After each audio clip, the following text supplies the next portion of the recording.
একটা মাছ উঠাতে মাঝে মাঝে অনেক কষ্ট করতে হয়। এই ভিডিওটা একটু দেখুন, কিভাবে বড়শি নিয়ে ঝাঁপ দিয়ে দিল। আসলে মাচাগুলির ঘনত্ব এত বেশি যে মাছ এক মাচা থেকে আরেক মাচার দিকে চলে যায়। তখন কোনো উপায় থাকে না, তখন বড়শি নিয়ে অ্যাংলারকে ঝাঁপ দিতে হয়। তা না হলে মাছ অন্য বড়শির সাথে পেঁচিয়ে ছুটে যাওয়ার সম্ভাবনা থাকে।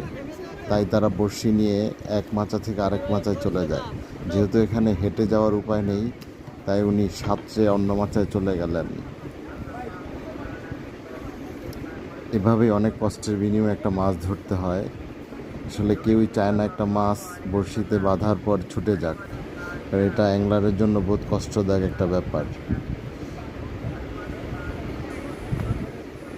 উনি বড়শি ছুটাচ্ছেন।